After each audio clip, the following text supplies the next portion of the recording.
Muy buenas noches.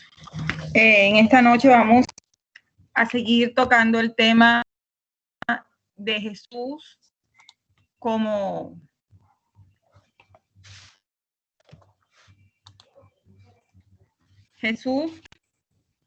Cristo.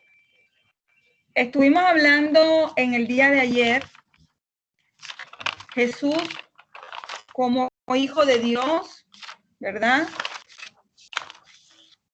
Jesús como hijo de Dios, la profecía que hablaban de la venida del Señor,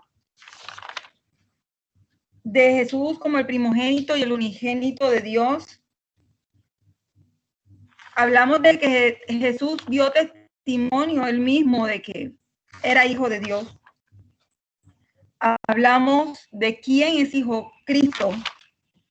Y hoy hablamos del verbo se hizo carne, de que Jesucristo es Dios y hombre, 100% Dios y 100% hombre. Y el día de hoy vamos a estar hablando de Jesucristo, de Jesús como Cristo. Amén. Bueno, Cristo viene del griego Christos, que significa el ungido. Era un equivalente a la palabra Mesías, que es una palabra hebrea, que es Masía, o más o menos la pronunciación no me la sé mucho, y literalmente significa el ungido.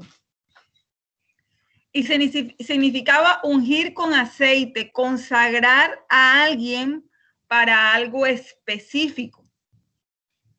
Esta palabra la encontramos 39 veces en el Antiguo Testamento, pero solamente 2 específicamente refiriéndose al Mesías, a la palabra Mesías. 39 veces se habla de unción, pero específica de Mesías solamente 2 veces. El pueblo judío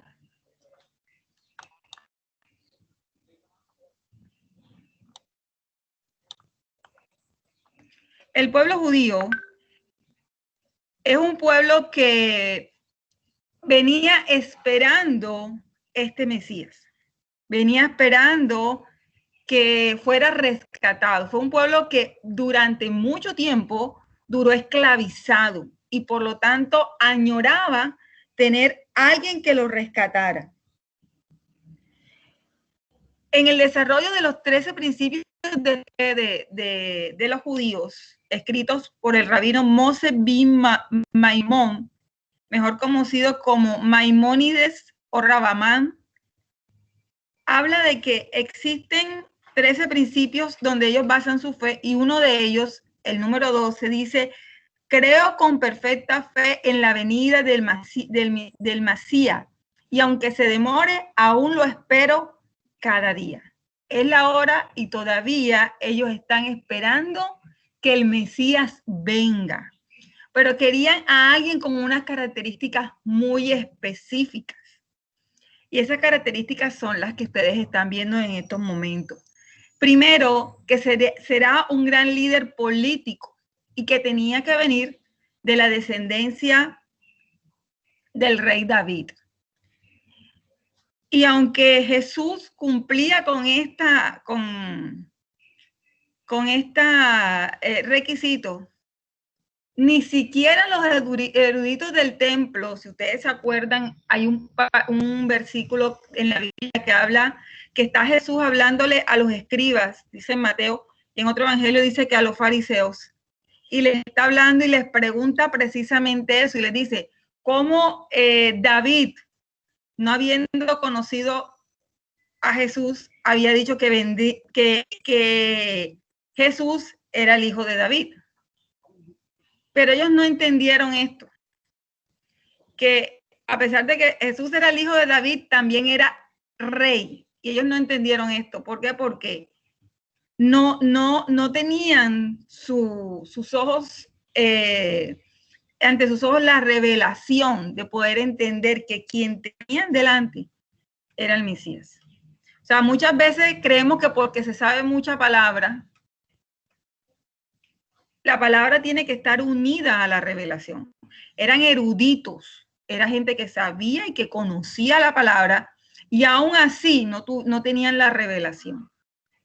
2, conocerá muy bien la ley judía y guardará los mandamientos.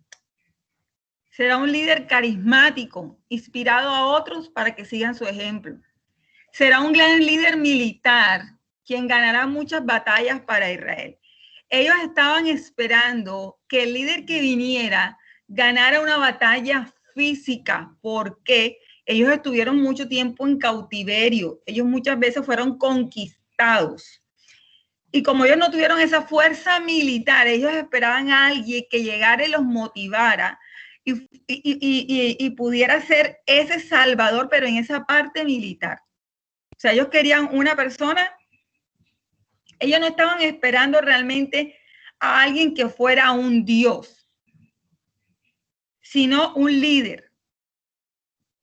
En cambio, quien vino fue Jesús, que además de ser hombre, era Dios.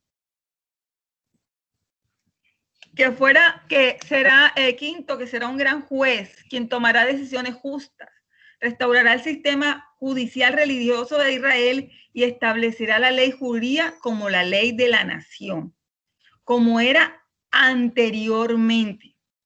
En el inicio del pueblo judío, cuando Moisés toma al pueblo, Moisés recibe del Señor las primeras leyes y de ahí se desprendían todas las leyes, inclusive Dios le dio las leyes de las costumbres, qué debían comer, cómo debían hacer. Y ellos querían que esto fuera, ellos aspiran a que esto sea otra vez, ese orden que ellos vivieron sea restablecido. Porque no entendieron que cada cosa que ellos hacían y que ellos practicaban era preparándolos para la venida de Jesús. Y por eso ellos están esperando que eso sea una vez más restaurado. Atención política y espiritual al pueblo judío, devolviendo a la tierra de Israel y restaurando a Jerusalén. Esto, como ya ustedes lo vieron en escatología, es uno de los últimos tiempos, una de las señales de los últimos tiempos. Establecerá un gobierno de Israel que será el centro de un gobierno mundial para los judíos y para los gentiles. Ellos están esperando que los judíos puedan una vez más reunirse, los judíos que están esparcidos por tanta cosa que ellos han vivido en todo el mundo, ellos puedan ser reunidos en Jerusalén. Por eso a ellos ellos van a ser presa muy fácil del anticristo. Reconstruirá el templo y restablecerá la adoración. Entonces, el Señor efectivamente, cuando ustedes acuerdan que llega al templo y dice que el templo será reconstruido en 3 días, pero él no estaba hablando de un templo físico, ¿verdad? Efectivamente, Dios a través de su muerte y de su resurrección restableció realmente el templo que hoy somos nosotros, pero ellos no entendieron eso, ellos no entendían eso. Desde cuando Jesús se convierte, o sea, desde cuando, y aquí le voy a pedir que todos piensen en la pregunta que les voy a hacer y ojalá todos puedan participar. Dice, ¿desde cuándo usted cree que Jesús se convirtió en el Mesías? Hay 5 hipótesis que hablan de esto, que yo se las voy a plantear ahora. No son tesis, son hipótesis. No son tesis porque no estamos sustentando en estos momentos, no estamos diciéndole esta es la verdadera. Estamos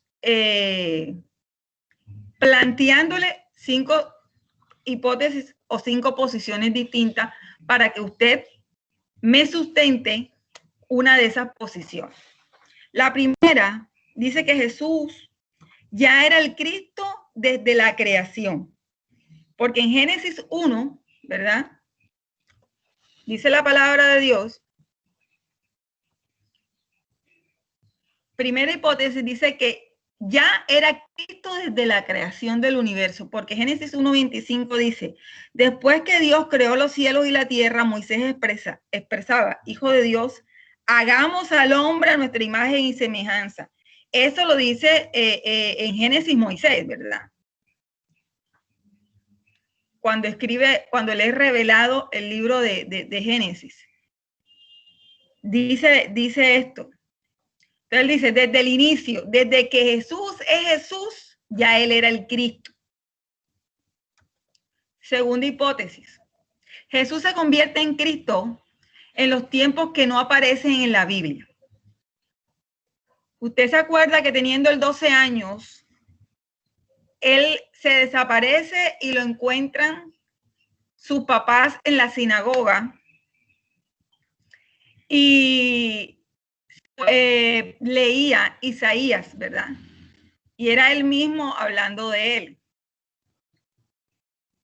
Y dice, después en Lucas, capítulo 2, 52, dice, y Jesús crecía en sabiduría y en edad y en gracia con Dios y con los hombres. Pero después de eso, no se habla qué hizo Jesús, si Jesús lo mandaban al colegio, si Jesús, o sea, no hay una narración, solo hasta que Jesús aparece cuando tiene 33 años y es bautizado. ¿Verdad? Antes de eso, cuando tiene 30 y es bautizado. Antes de eso, no se habla de Jesús.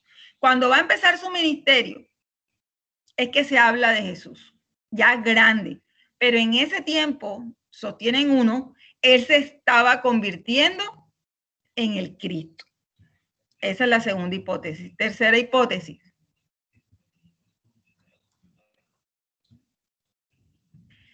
Jesús se convierte en Cristo a partir del bautismo. Cuarta hipótesis. Jesús se convierte en Cristo desde su padecimiento. Desde que Pilatos es presentado ante Pilatos, ¿verdad? Cuando es presentado ante Herodes, cuando es presentado ante Caifás, desde que él empieza a su peregrinar, desde que él empieza a ser juzgado, desde ese momento ya él se convirtió en el Cristo según esta hipótesis. Hasta que muere. Y la quinta hipótesis habla de que es desde cuando Jesús es crucificado. Entonces, a mí me gustaría que usted me colaborara con algo. Y es que usted tomara una posición de estas hipótesis, no sé cuál, la que usted crea que es la correcta, y por lo menos una persona que haya tomado una posición frente a cada hipótesis me va a sustentar. Yo quiero escucharlo, quiero oírle la voz. ¿Desde cuándo usted cree que Jesús se convirtió en Cristo? Si él vino siendo Cristo. A ver, ¿quién me dice?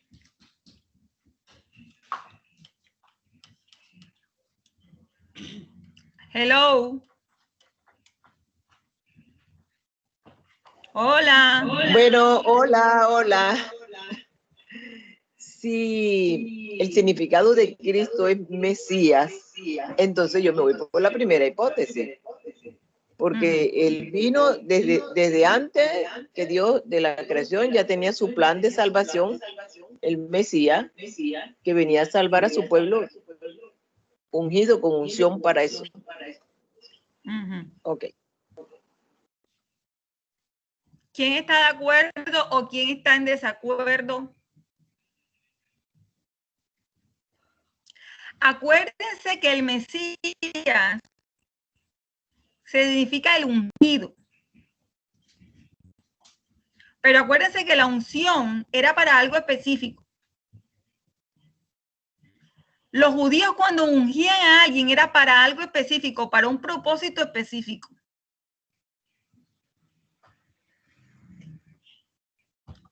Entonces, cuéntenme.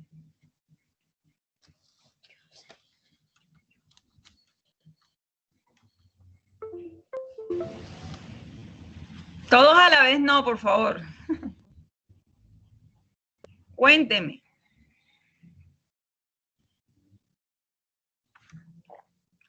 A ver, Alfredo. Si estás por ahí. Yo lo veo conectado, ¿no? Buenas, disculpen, estoy teniendo problemas con mi internet, apenas me pude conectar nuevamente.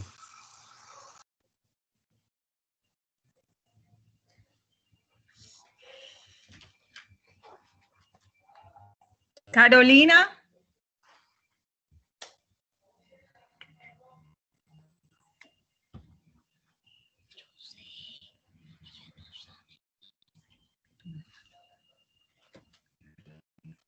Hello. Carolina, ¿será que no me escuchan? ¿Sí me están escuchando? Si quiere yo Sí, se opino escucha, más. pastora. ¿Quién Sí, se es? escucha. ¿Quién quiere opinar? Yo, Luis. Luis. Bueno, Bueno, Evangelista, cuéntame. a mí primera de Pedro, del capítulo 1, del versículo 18. Dice que sabiendo que fuiste rescatado de vuestra vana manera de vivir, la cual recibiste de vuestros padres, no con cosas corruptibles como oro o plata, sino con la sangre preciosa de Cristo, como de un cordero sin mancha y sin contaminación, ya destinado desde antes de la fundación del mundo, pero manifestado en los postreros tiempos por amor de vosotros. O sea, antes de que el mundo fuese fundado, ya Cristo tenía ya estaba destinado ese propósito de salvación para nuestras vidas. Entonces yo diría que yo creo, me voy por la hipótesis de que ya él era Cristo, la primera hipótesis, de que él ya era Cristo antes de que fuera antes de que pues estuviese acá, que se fundara el mundo, antes de la creación del universo. Tú dices que de antes de la creación del universo. Sí. O sea, o al menos eso es lo que yo entiendo basándome en esto que estoy leyendo acá en Primera de Pedro. Aquí me están diciendo que no le funciona el micrófono a Alfredo, que por eso no contesta. Ok, ¿quién más? Se excusa el micrófono, hay que quitarla, eso no se vale. Que conteste por WhatsApp si quiere. Ah, bueno, dígale. Ya le están diciendo. ¿Quién más? Carolina. María Alejandra. Maura.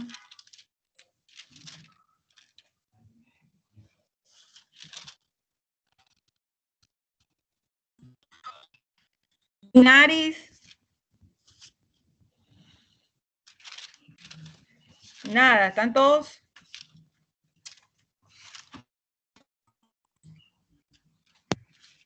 ¿Será que tienen miedo? Tienen miedo.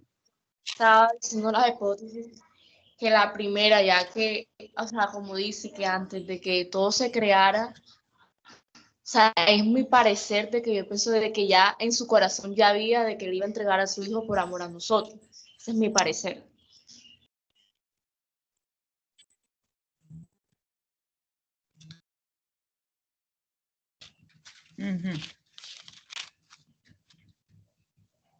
¿Quién más? Tremenda pregunta.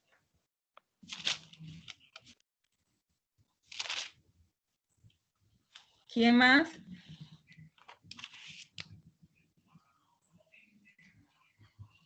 Pero que esté callado. Para mí también es la primera. Para mí también es la primera. Yo creo que el Señor tiene los planes hechos de todos los que estamos, incluso de Jesús, desde los inicios del universo, desde que Él decidió. Así que creo que me voy con la primera hipótesis. Bueno, yo me iría por la segunda hipótesis. ¿Quién habla? Patricia. Patricia. Patri. Dale, Patri. Patricia, Patri. Sí, dale. decía que me voy más por la segunda hipótesis. Pues la primera dice sí, Jesús ya era Cristo desde la creación del universo, pero es un proceso de formación que él tuvo y Dios lo preparó para que fuera Cristo. Entonces por eso me voy más por la segunda. ¿Cómo lo preparó? ¿Cómo lo preparó? Lo preparó, bueno, ahí dice, crecí en sabiduría y en edad y en gracia con Dios. O sea, la preparación de él fue todo el tiempo en comunión directa con Dios. A través de la oración, de la comunicación con él directa.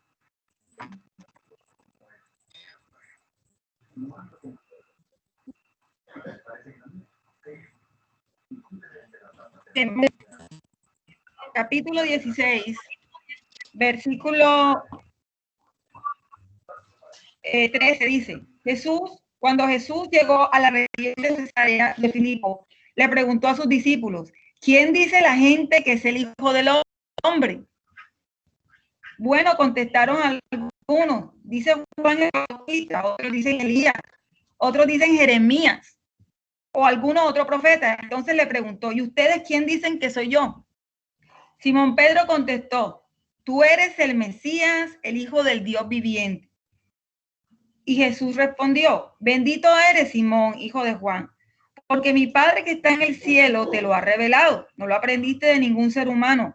Ahora te digo, tú eres Pedro, que quiere decir roca, sobre esta roca edificaré mi iglesia y el poder de la muerte no conquistará. Entonces, ahora, según ese versículo, vuelvo y le hago la pregunta, ¿usted qué cree?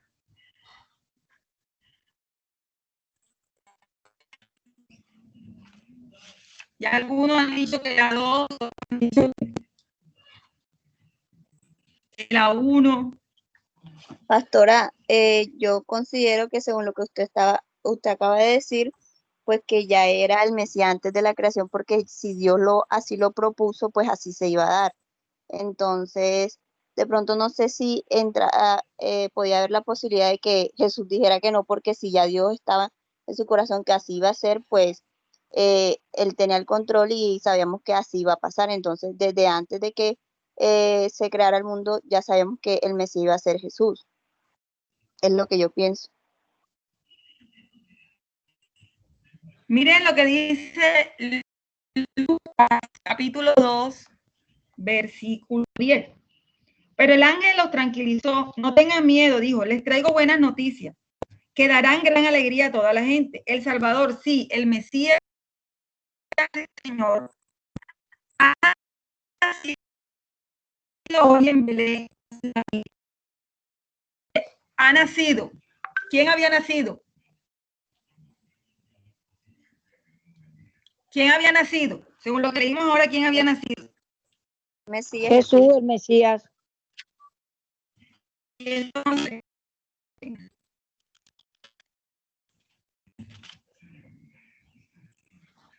Alfredo escribió acá que la primera, pero no colocó por qué.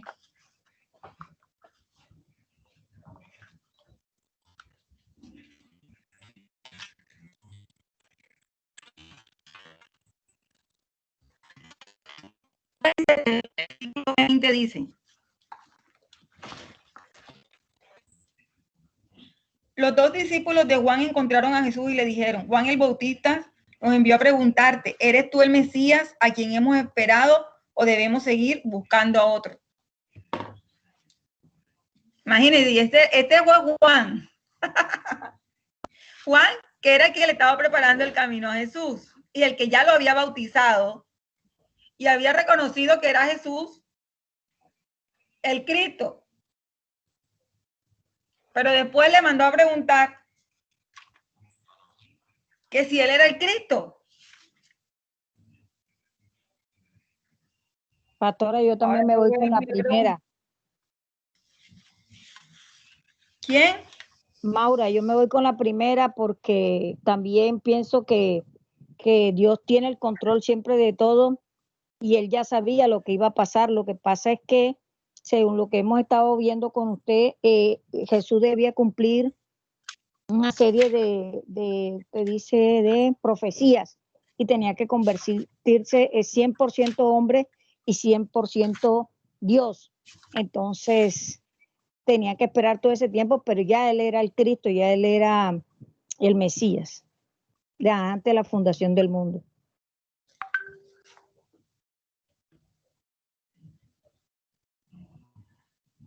No sé si estoy Dice Juan pronto, 1:1. Sí, ¿quién habla?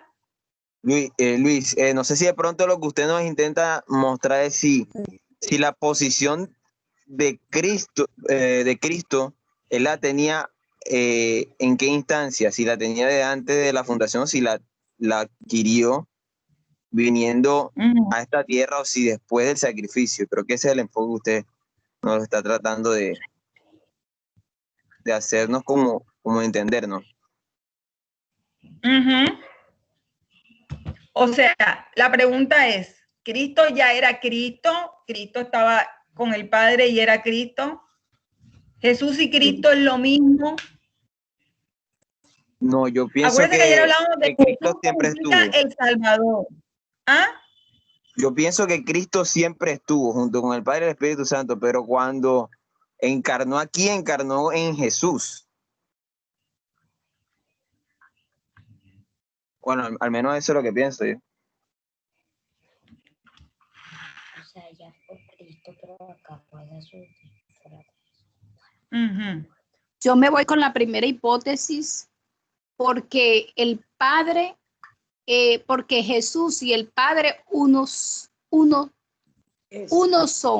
O sea, ellos son uno. Y él fue antes de la creación del mundo. Entonces, uno son en Juan 1:10. En Juan 10:30.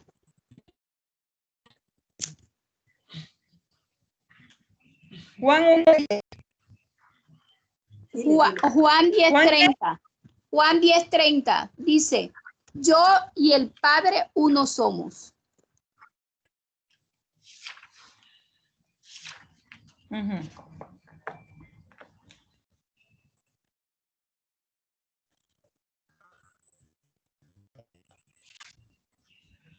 Sí, pero bueno, pero no estamos, eso lo tenemos claro. Cristo es uno con el Padre. No son, y tenemos claro algo, y a veces esto es un misterio y a veces entender esa revelación es bien complicado, de que no son tres dioses. Nosotros no adoramos a tres dioses, es un solo Dios y tres personas diferentes. Entonces, a veces eso, entenderlo no es tan fácil, pero no, o sea, por eso ellos son uno solo. ¿Ok? Y es correcto lo que usted dice, o sea, desde siempre ha sido uno con Dios, pero mi pregunta es con respecto a Cristo, ¿siempre ha sido Cristo? ¿O él se convirtió en Cristo? No, él siempre ha sido Cristo. O bueno, puede ser. En Cristo. Él fue ungido, o sea, él fue ungido. Bueno, ahí voy al punto. ¿Para qué fue ungido? Él siempre fue el Hijo, pero cuando vino aquí se convirtió en Cristo. Pudiese ser. Porque cuando te hablan a ti de que fue ungido, ¿para qué fue ungido?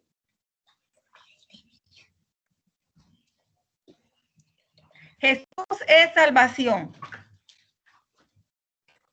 Pero Cristo fue ungido. ¿Para qué fue ungido?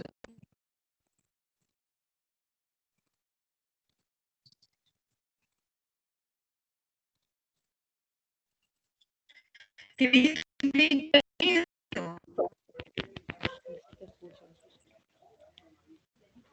al mismo tiempo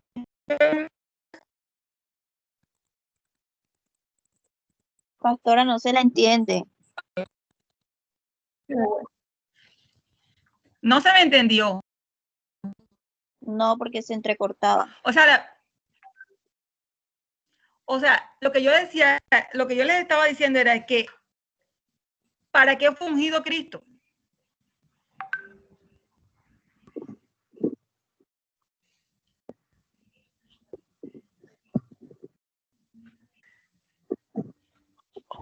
Pues para la tarea de hacer el sacrificio.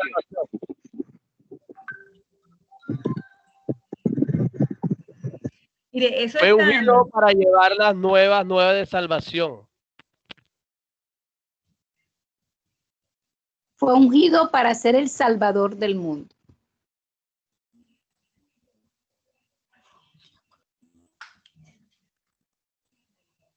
Fue ungido para ser el Salvador del mundo.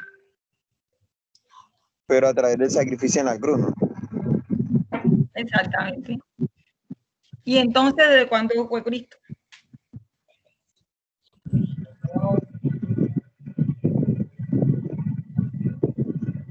Porque tú, antes de la... Pero es que antes de la fundación del mundo ya Cristo estaba a la diestra de Dios. ¿Jesús o Cristo? Cristo. La deidad de Dios, Cristo. Pero ¿y Jesús no es la deidad de Dios también? Sí, pero yo pienso de que Jesús hecho carne y Jesucristo es la deidad de Dios. Cristo es la deidad de Dios. Jesús es el Hijo del Hombre. Como él dice a veces el Hijo del Hombre y a veces dice el Hijo de Dios. O sea que cuando él nace, él no nace siendo hombre. Y era Jesús.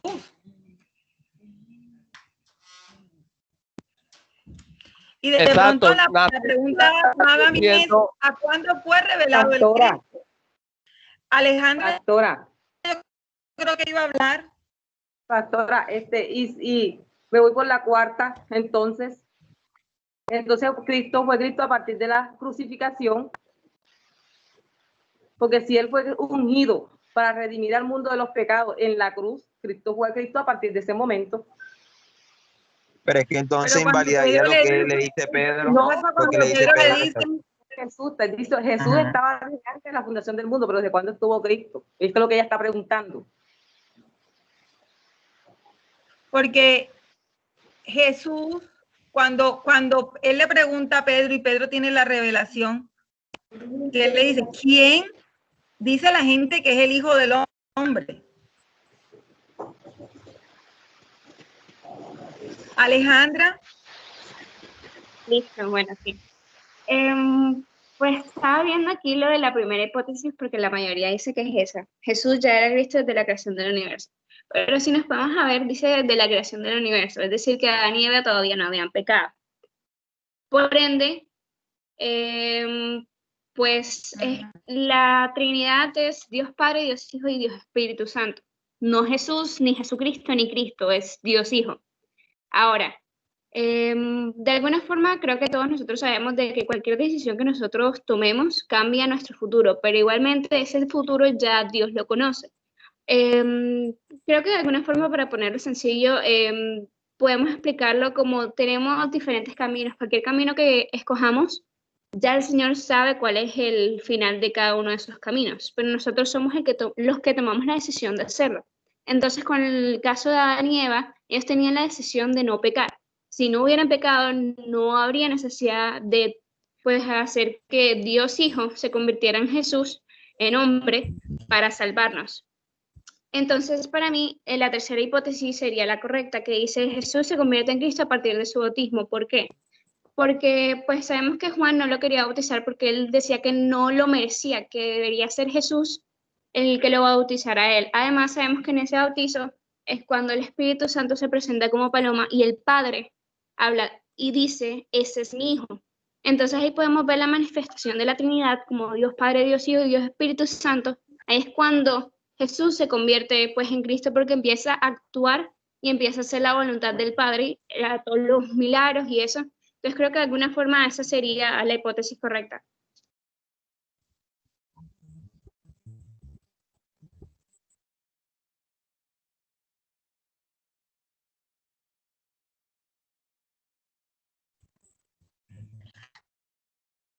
%, hombre, viene siendo Jesús.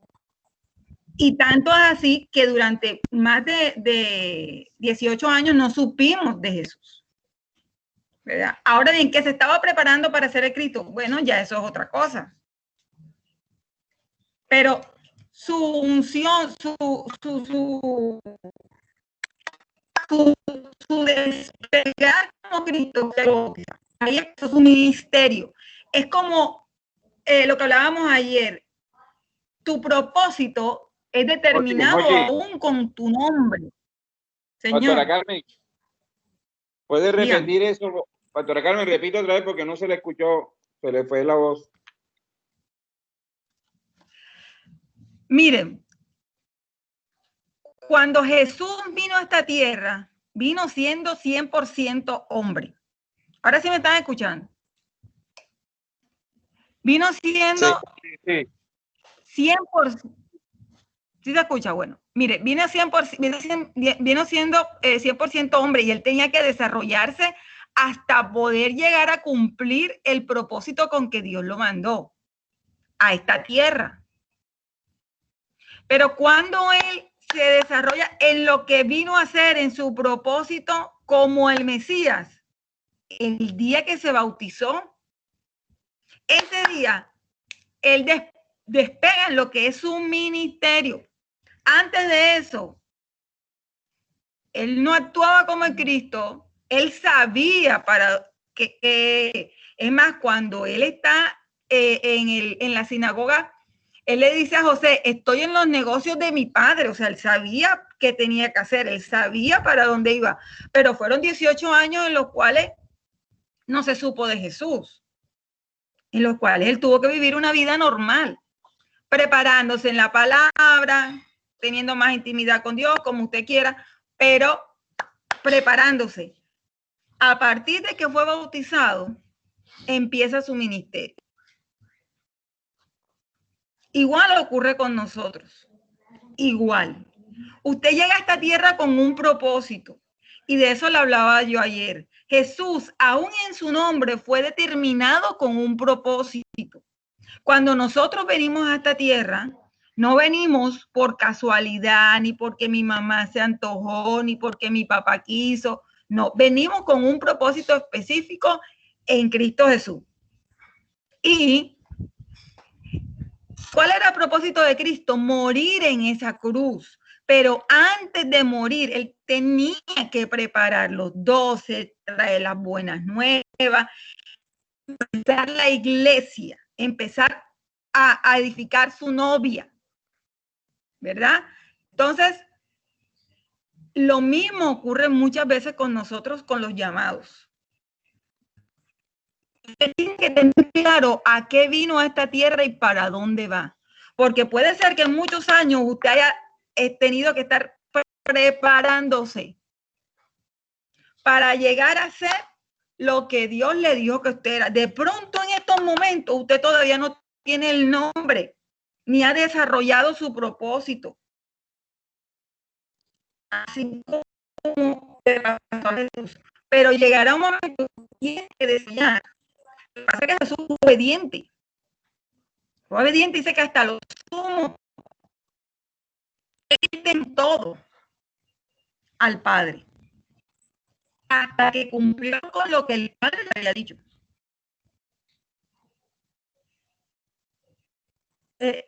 Cristo fue el que murió en la cruz. Cristo fue el que desarrolló la parte.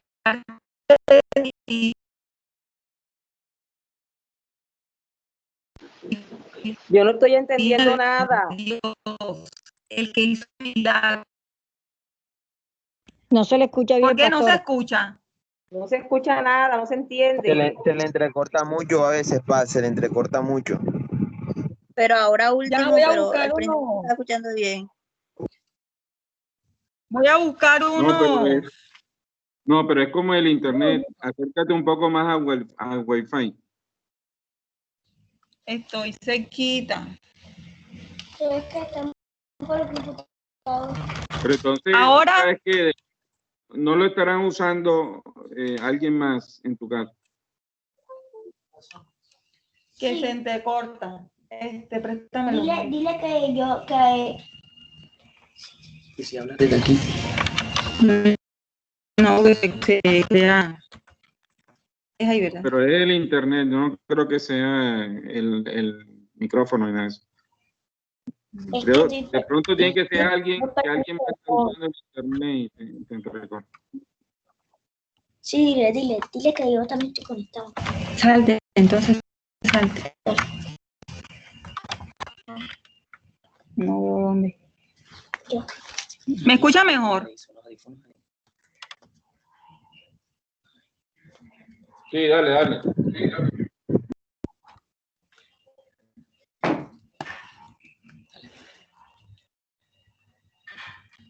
Ok. ¿Me escuchan? Sí, ¿Me escuchan? Sí, Vale. señora, sí se le escucha. Bueno, voy a repetir para los que no me escucharon. Habíamos quedado en que la hipótesis tercera dice que Jesús se convierte en Cristo a partir del bautismo. Cuando Jesús vino a esta tierra, vino siendo 100% hombre. Y si ustedes van a la palabra, duró 18 años que nosotros no supimos de Jesús. 18 años en el cual él no anduvo en el ministerio, 18 años en el cual él no desarrolló el propósito de Dios, sino que se preparó para lo que Dios iba a hacer. Y es a partir del bautismo, donde aún el mismo Espíritu Santo llega sobre él, que empieza él en su ministerio. Porque le decía algo, cuando nosotros llegamos a esta tierra, y eso ocurre con todos, llegamos con un propósito. Y es bueno que todos tengamos claro cuál es ese propósito. De pronto hasta este momento,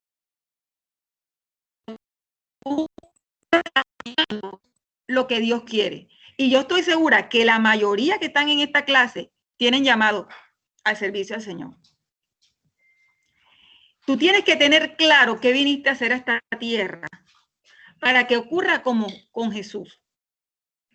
Él pudo desarrollar, porque fue obediente en lo sumo a lo que Dios lo llamó.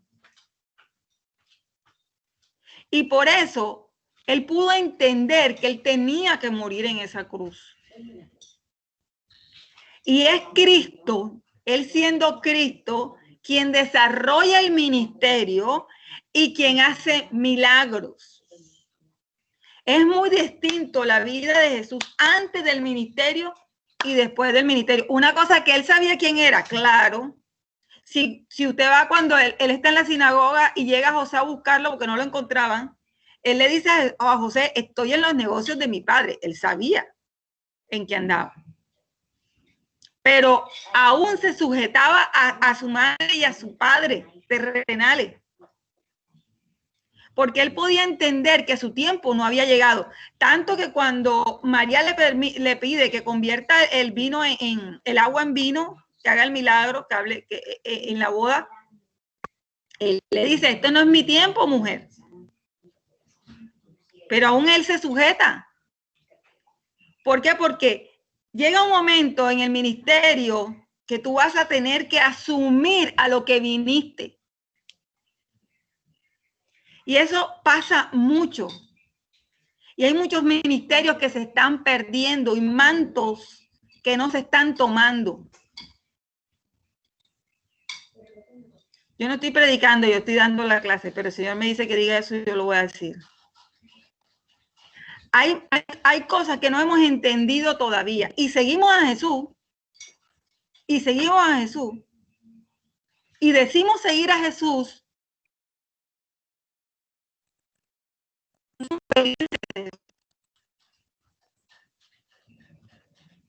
Porque si tú tienes un llamado, ¿a quién le estás sirviendo? ¿Al pastor o a Jesús?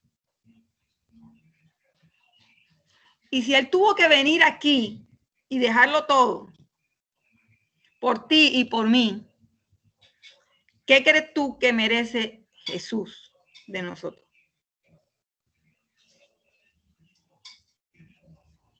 Qué bueno que después de esto nosotros nos confrontemos frente a lo que nosotros estamos haciendo con nuestro ministerio. Qué bueno que nosotros podamos decirle, Señor, ¿será que sí estoy desarrollando lo que tú me mandaste a hacer en esta tierra? ¿Será que si estoy haciendo lo que tú dijiste que yo tenía que hacer? El Cristo fue ungido para algo específico y era dar la vida por nosotros. Nosotros estamos en esta tierra para algo específico y ojalá que nos vayamos de ellas habiéndolo cumplido y no dejándolo ni a medias, sino habiendo cumplido lo que Dios nos ha mandado a hacer. Mire, en esto no hay ni edades ni tiempo, porque tenemos un Dios sobrenatural, que así como Cristo pudo andar en la sobrenaturalidad, una vez empezó su ministerio, nosotros tenemos el mismo Espíritu Santo y podemos andar en la misma sobrenaturalidad. Necesitamos entender que este es el tiempo de desarrollar nuestros ministerios. Ahora, bueno, vamos a ver a Jesús como Salvador. Lo anterior nos quedó claro, ¿sí o no? Sí, pastora. Ok. Si tienen alguna pregunta antes que pasemos a Jesús como Salvador.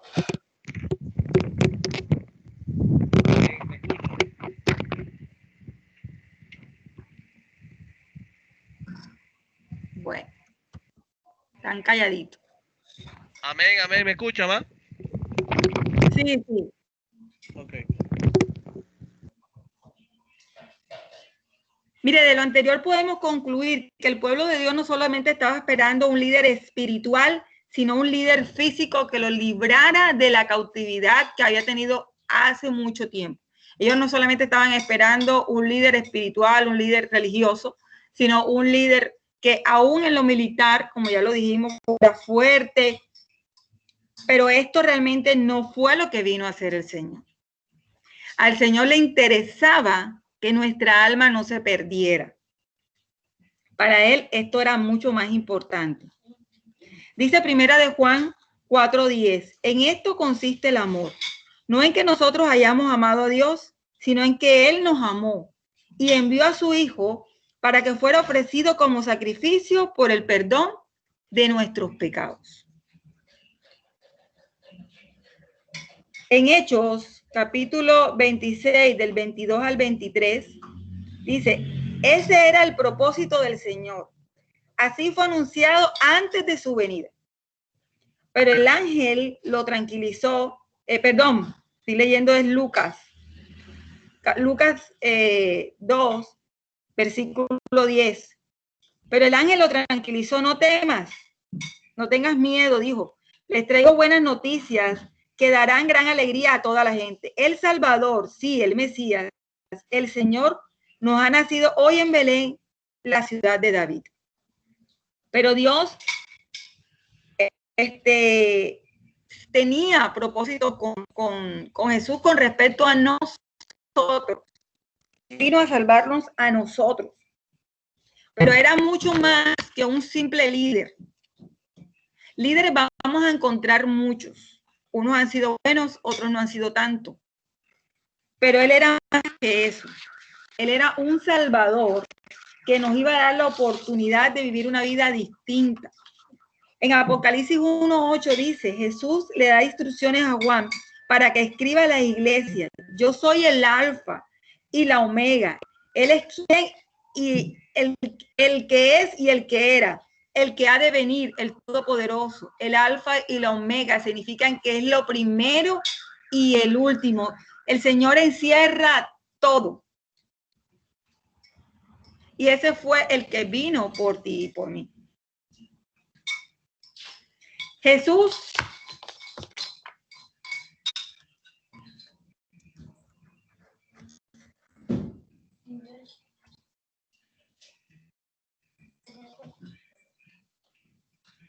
era el Salvador de quién. ¿A quién venía Jesús? En un inicio, Jesús venía a su pueblo escogido, porque desde el principio de la palabra usted ve que Israel fue el pueblo escogido. Pero dice la palabra que no lo recibieron. Ellos no lo recibieron, pero aún así todavía hay una esperanza para el pueblo de Israel. Dice la palabra que existe un remanente.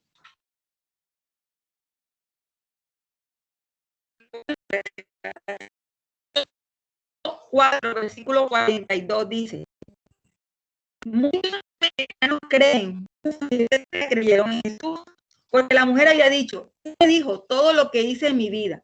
Cuando salieron a verlo, le rogaron que se quedara en la aldea. Así que Jesús se quedó 2 días, tiempo suficiente para que muchos escucharan su mensaje y creyeran. Luego le dijeron a la mujer, ahora creemos, no solo porque tú nos dijiste, sino porque lo hemos oído en persona. Ahora sabemos que Él es realmente el Salvador del mundo. El Salvador, ¿quién? De la esquina, de Alfonso López, de los jardines aquí en Ciudad Jardín, en Barranquilla, no. De todo el mundo. Él dio su vida por todos. Y a veces a nosotros eso se nos olvida. Y pensamos que a esta persona le puedo compartir la palabra, pero a esta no. Pero la palabra te está diciendo que el Señor a todos vino a salvar. Por lo tanto, a todos tú les tienes que hablar. En Juan 2, capítulo 2, dice, el sacrificio por el perdón de nuestros pecados, y no solo por los nuestros, sino por los de todo el mundo. ¿A quién tienes tú que alcanzar? Al mundo entero. ¿A quién le tienes que predicar? A todos. A todos. Al que te cae bien, al que huele rico, al que huele feo, al que no te cae tan bien. A todos tú les tienes que hablar, porque Él vino por todos. Él no hizo acepción de personas. Tú me dirás, ¿existen los escogidos? Obvio, porque es que Él conoce los corazones. Desde antes, Él nos hizo. Dice que es omnisciente, omnipresente, todo lo sabe, todo lo ve.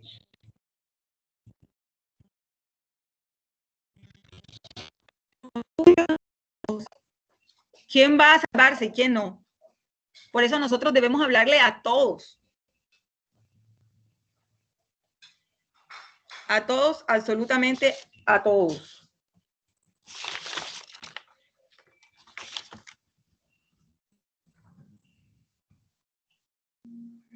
¿De qué vino a salvarnos el Señor?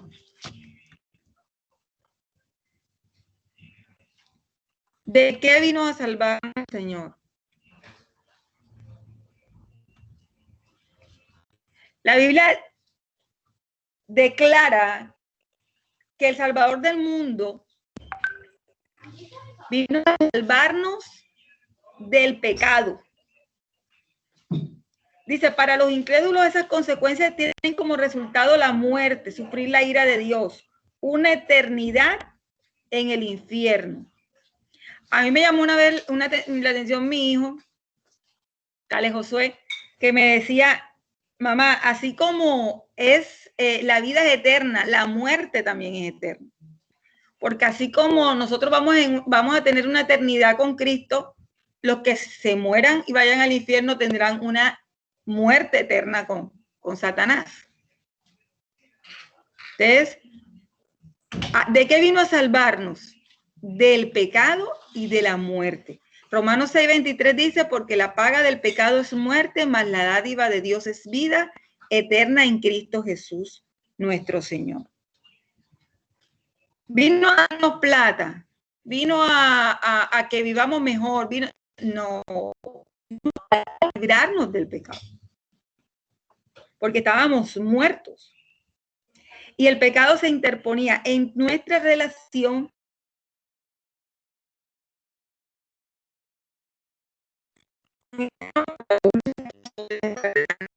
Él es santo.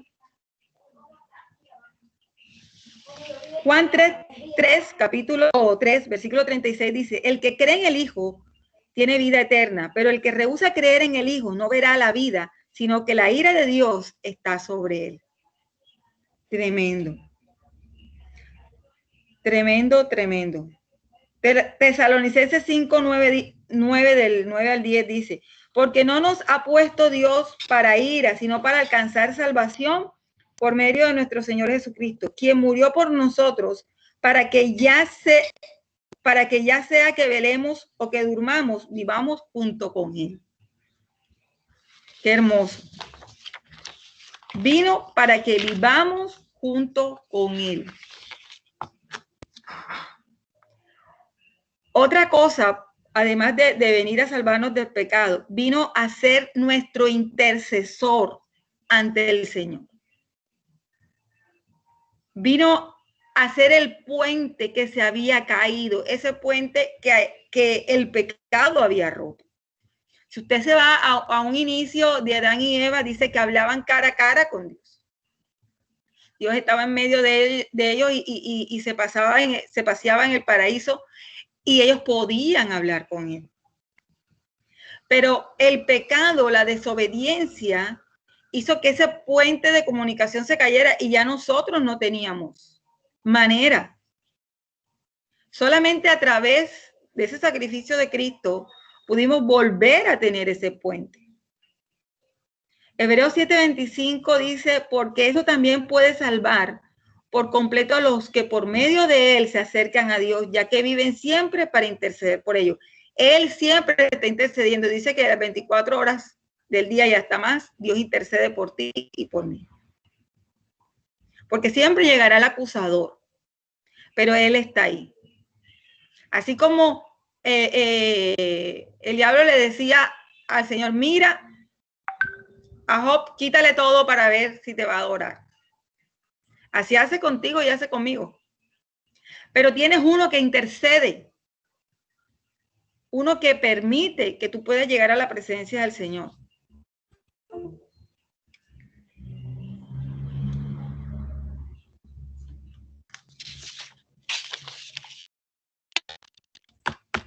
Una pregunta hasta aquí. ¿Tienen preguntas?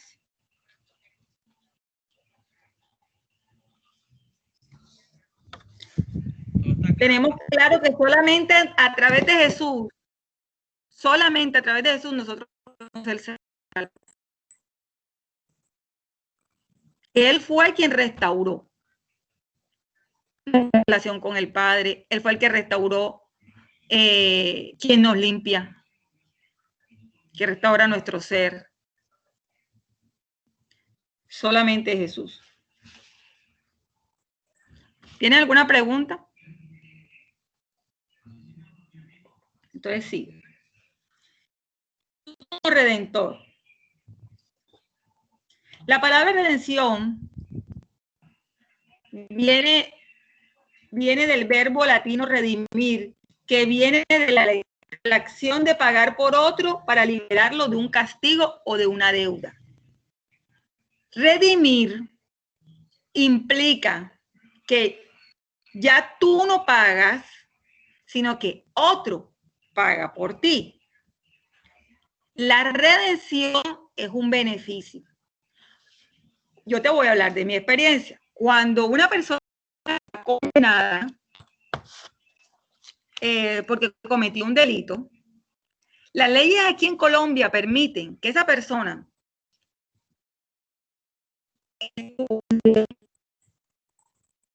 trabaje y eso le va a redimir tiempo en su condena. Y si por lo menos la persona puede llegar a redimir casi la mitad del tiempo de la condena. Entonces, es un beneficio que tienes por realmente no hacer nada.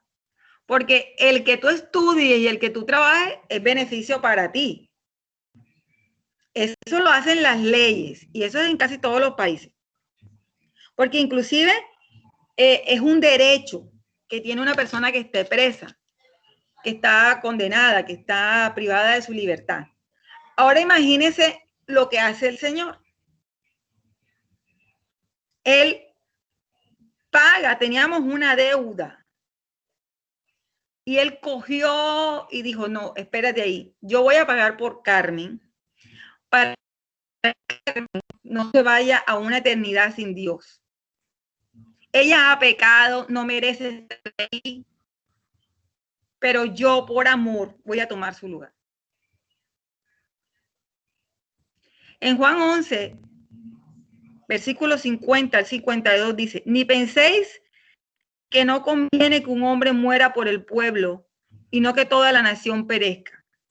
Esto no lo dijo por sí mismo, sino que como era el sumo sacerdote aquel año, profetizó que Jesús había de morir por la nación. Y no solamente por la nación, sino también para congregar en unos a los hijos de Dios que estaban dispersos. Tito 2:14 dice, se dio a sí mismo por nosotros para redimirnos de toda iniquidad. O sea, no solamente era tu pecado, no solamente era tu pecado. Yo sé que ustedes han estudiado mucho iniquidades, no solamente era tu pecado, era la raíz de maldad que había en tu familia. Y aún de eso, porque no solamente era tu culpa, sino la culpa de muchas generaciones que venían detrás de ti, que eso también se hereda. Toda esa maldad venía encima de tus hombros y el Señor no solamente fue tu pecado, sino el pecado de tus generaciones. Hebreos 9, del 11 al 12 dice, pero estando ya presente Cristo, como sacerdote de los bienes venideros por el más amplio y más perfecto tabernáculo, no ha hecho de manos, es decir, no de esta creación, no de sangre de machos cabríos, ni de becerros, sino por su propia sangre, entró en una vez para siempre en el lugar santísimo, habiéndose obtenido eterna redención. Ayer estábamos viendo que Jesús tuvo que venir porque no era suficiente, que la ley no nos cubría los pecados. Era tanta la maldad del hombre que la ley no podía cubrir los pecados. El Señor tenía que venir y morir y con su sangre nosotros ser limpios. Ya no era suficiente la sangre de ese animal que se sacrificaba.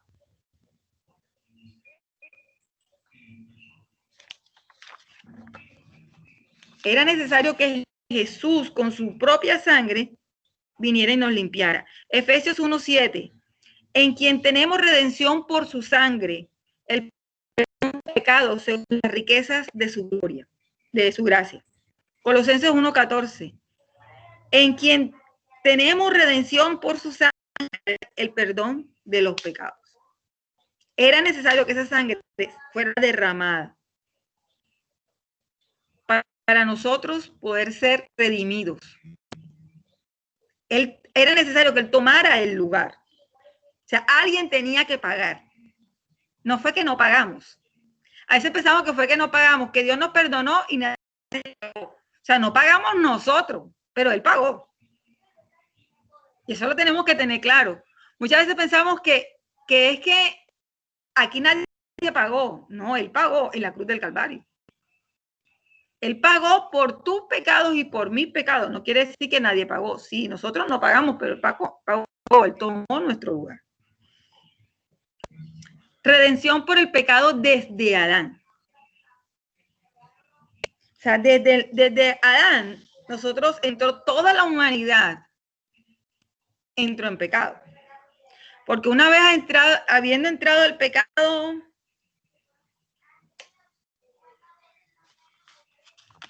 todos fuimos contaminados con eso, todos. Romanos 5, del 18 al 19 dice, así que como por la transgresión de uno,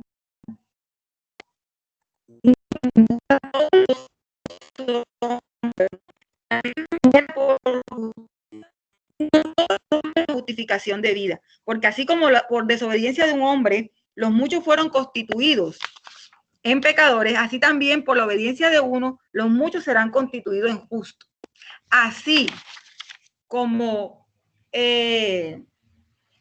Adán pecó y todos fuimos destituidos de la gloria de Dios, por ahí entró el pecado, de esa misma manera, Cristo murió para que todos fuéramos redimidos, para que todos fuéramos redimidos. Y entonces vemos que el Señor es el segundo Adán.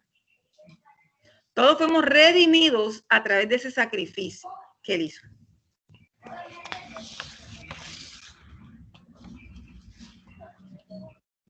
Ahora bien, ¿cómo debía ser ese sacrificio?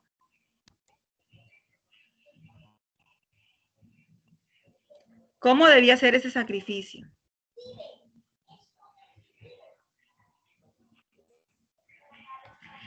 Hebreo 10, capítulo 10, versículo 1 al 4 dice, porque la ley teniendo la sombra de los bienes venideros, no la imagen misma de las cosas, nunca puede por los mismos sacrificios que se ofrecen continuamente cada año hacer perfectos a los que se acercan.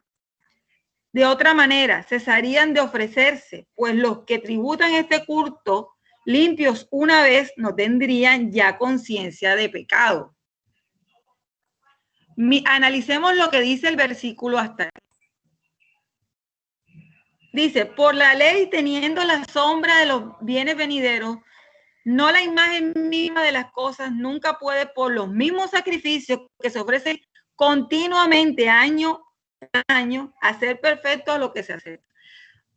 La gente pecaba, ofrecía sacrificios, pero seguían pecando. Seguían pecando, o sea, nadie era distinto. Simplemente la gente sabía que pecaba, iba a hacer sacrificio y no pasaba nada. Realmente no existía un temor de Dios. Si dice la palabra, si en verdad hubiesen sido efectivos estos sacrificios, no se harían año tras año. Todos los años se hacía lo mismo porque la gente seguía pecando. De otra manera, cesarían de ofrecerse, pues los que tributan este culto limpios una vez no tendrían ya más conciencia de pecado. Pero en estos sacrificios cada año se hace memoria de los pecados, porque la sangre de los toros y de los muchos cabríos no puede quitar los pecados. Cuando tú vienes a los pies del Señor, dice que tus pecados son echados a lo profundo de la mar y Él no se vuelve a acordar más. No, es un borrar y empezar de cero. En cambio aquí, es la única sangre que podía hacer eso era la sangre de Dios. Pero la sangre, los sacrificios que hacían en el Antiguo Testamento no hacían que los pecados fueran borrados. Simplemente que se expiaban los pecados y hasta ahí. Pero el Señor llegó mucho más allá. Él te limpia de tal manera que te deja limpio de pecado, donde Él no se acuerda más. Nosotros nos acordamos, pero Él no se acuerda.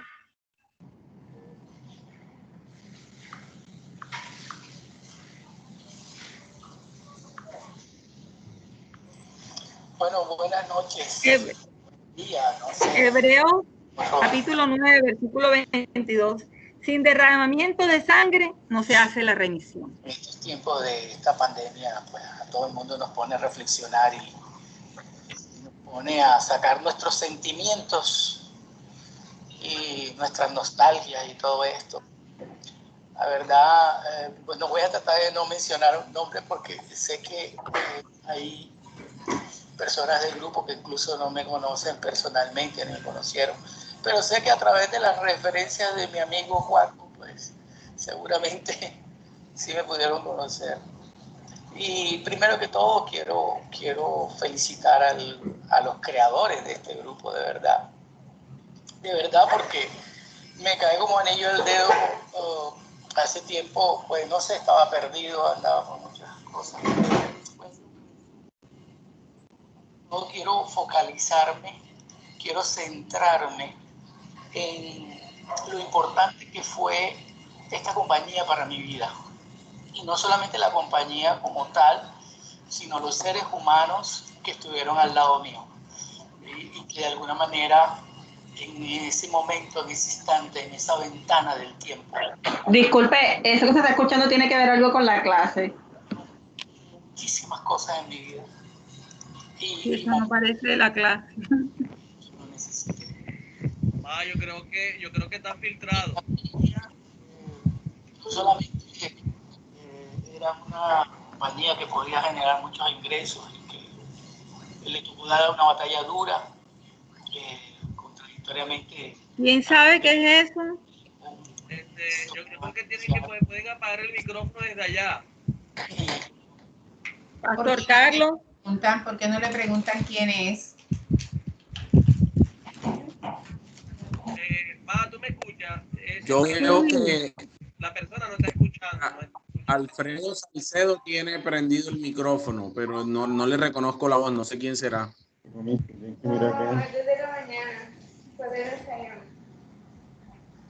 Pastor Carlos. Está la pastora. No hay más nadie aparte de mí con el micrófono abierto, ya lo voy a cerrar. Bueno, sigamos, yo creo que ya no se escucha, ¿no?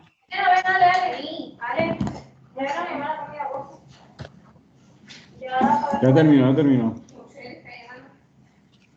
Cuénteme. No, que se escuchaba alguien hablando hoy, pero no tenemos ni idea quién es.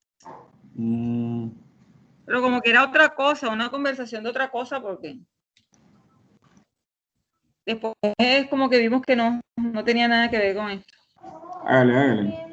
Bueno, pues, Hebreos capítulo 10, versículos del 10 al 12 dice, es esa voluntad, somos santificados, en esa voluntad somos santificados mediante la ofrenda del cuerpo de Jesucristo, hecha una vez, no hay que hacerla, sino tenía que morir una sola vez, y para siempre fue suficiente el sacrificio del Señor. En Hebreos 10, 18, pues donde hay remisión de estos, no hay más ofrendas por el pecado. Ya tu pecado fue redimido. No necesitamos estar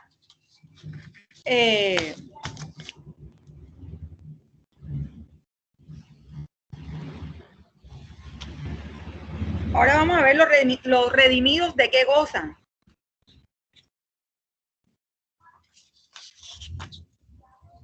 Romanos 5, 6.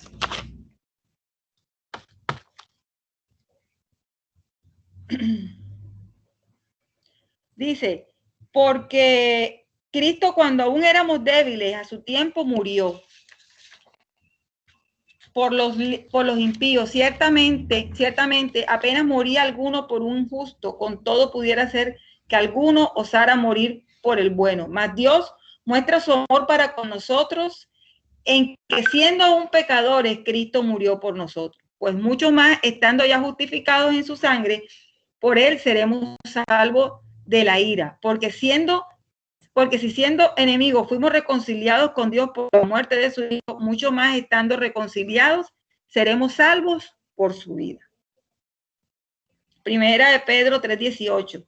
Porque también Cristo padeció una sola vez por los pecados, el justo por los injustos, para llevarnos a Dios, siendo a la verdad muertos en la carne, pero vivificados en el Espíritu. Colosenses 1, 19, del 19 al 23. Por cuanto agrado al Padre que en él habitase toda plenitud, y por medio de él reconciliar consigo todas las cosas, así que están en la tierra como las que están en el cielo, haciendo la paz mediante la sangre de su cruz. Y a vosotros también, que erais en otro tiempo extraños y enemigos en vuestra carne, haciendo malas obras, ahora os reconciliado en su cuerpo de carne por medio de la muerte, para presentarnos santos y sin mancha, irreprensibles delante de él. Y permanecéis fundados, firmes en la fe, y sin moveros de la esperanza del evangelio que habéis oído, el cual se predica en toda la creación que está debajo del cielo, del cual yo, Pablo, fui hecho ministro. Entonces, los redimidos, tenemos que tener claro que en el Señor empezamos con beneficios que antes no teníamos. Uno, la liberación del dominio de Satanás. Usted ya no puede estar dominado por Satanás. Usted no puede tener cosas en su vida que no le permitan tener una plena libertad. Porque el único que a usted lo tenía bajo cautividad era Satanás. Ya no estando bajo la autoridad del diablo, usted debe estar en completa libertad. Y esto es bueno que nos quede claro. Hebreo 2, del 14 al 15. Al que tenía el imperio de la muerte, esto es, al diablo, y libró a todo lo que por el temor de la muerte estaban durante toda la vida sujetos a servidumbre. Ya eres libre. Él te libertó. Ya tú no puedes seguir actuando en cautividad. Tus ojos tienen que estar abiertos y actuar y glorificar. Muchas veces lo que hacemos es pisotear la sangre de Cristo, cuando todavía actuamos como si estuviéramos, como si no fuéramos libres. Ya nosotros somos libres y tenemos que tener eso claro. Gálatas 6, versículo 14. Lejos de gloriarme, sino en la cruz de nuestro Señor Jesucristo, por quien el mundo me es crucificado a mí y yo al mundo. Lo que el mundo diga y lo que el mundo haga, ya yo fui libertado de eso. Yo todavía no puedo estar sobre dejando que el mundo gobierne mi vida. Las reglas con las que nosotros vivimos, inclusive tenemos en nuestra casa, tienen que ser distintas a las leyes y a las reglas que tiene el mundo. Aunque muchas veces al mundo no le agrade. Pero muchas veces queremos agradar más a Dios, al diablo, y más al mundo, y más a los otros, y más a la gente, y estamos tanto pendientes de lo que dice el otro. Y no nos damos cuenta que muchas cosas nos pueden llevar a la cautividad. Y solo en Cristo tú tendrás una verdadera libertad. Entonces, ¿qué voluntad tienes que hacer tú? La del Señor. Y no podemos estar pensando que está bien hacer cosas que al Señor no le agradan. Ya fuimos libertados. El Salmo 103, versículo 4 dice, los justos descansarán seguros en la esperanza de aquel que la rescata del hoyo que rescata del hoyo de tu vida. Ya tú fuiste rescatado. Por ti pagaron un precio alto. Satanás no te puede ni mirar. A veces le damos más autoridad de la que tiene. 1 y 2, a veces no es ni siquiera Satanás, sino nosotros mismos haciendo cosas y dañando el proceso que Dios tiene en nuestra vida. Perdón de los pecados. Eso es otra de las consecuencias de la redención. Colosenses 1:14, en quien tenemos redención por su sangre, el perdón de los pecados. Efesios 2:7. Que fuimos perdonados por las riquezas de su gracia, nos dice. Fuimos perdonados. No te tienes por qué ni acordar. No te tienes que seguir dando látigo por lo que hice, porque no. Ya pasó, ya fue. Fuimos justificados. Romanos 24, siendo justificados gratuitamente por su gracia mediante la redención que es en Cristo Jesús. Fuimos justificados. Lo hizo por nosotros. Fuimos santificados.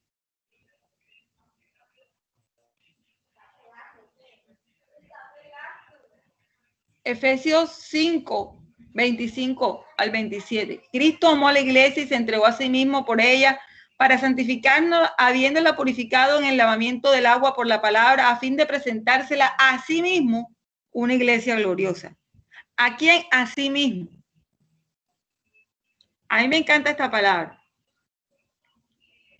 Él nos santificó, ¿para qué? Para que tú puedas ser presentado delante del Señor. No es para ti, no es para que tú te sientas bien. A veces pensamos que venimos a los pies del Señor a ser felices. Eso no es lo que dice la palabra. A veces pensamos que venimos a sentirnos mejor, a una cantidad de cosas que son más emocionales que otra cosa.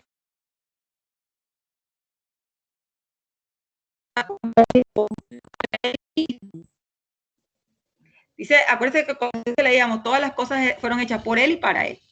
Él sustenta el universo. Para nosotros tiene que ser suficiente que Él viene por nosotros, nos ama, que murió en esa cruz por nosotros. Eso para nosotros tiene que ser suficiente. Tenemos, por último, una ciudadanía celestial. Estamos aquí de visita, mi hermano. Somos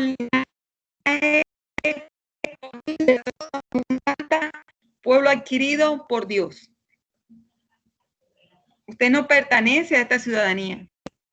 Por eso, el reino del Señor está en su vida en la medida que usted permita que el reino del Señor ejerza en su vida.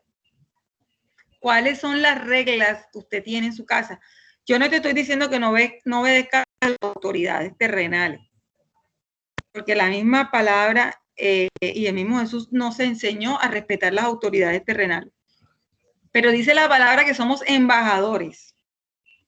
Cuando hay una embajada en un sitio, la embajada está ubicada en un sitio que no es el país, pero sucede algo extraordinario y es que aunque no esté el sitio, el lugar físico dentro del país, es una extensión del país. Y dentro de esa embajada se hace todo conforme a las leyes del país de origen. Y nadie puede, ni siquiera las autoridades del país donde está ubicada la embajada, entrar y hacer cosas contrarias a las leyes del país de la embajada. Miren lo tremendo que es eso. Porque es una extensión del territorio. Igual es con el Señor. Somos embajadores. Estamos aquí en una extensión de la ciudadanía de Dios en la tierra. Por lo cual nosotros tenemos que entender que no nos podemos regir por lo que dice el hombre, sino por lo que dice el Señor. Y que tenemos que honrar esa ciudadanía que Dios nos dio. Entonces, hermanos, amados, queridos, hasta aquí llegamos en el día de hoy. No sé si tienen preguntas. Yo le estaré entregando al pastor el material para que cuando vayan a hacer el examen puedan leer de ahí, puedan prepararse para el examen. No sé si tiene alguna pregunta, no sé si tiene alguna inquietud.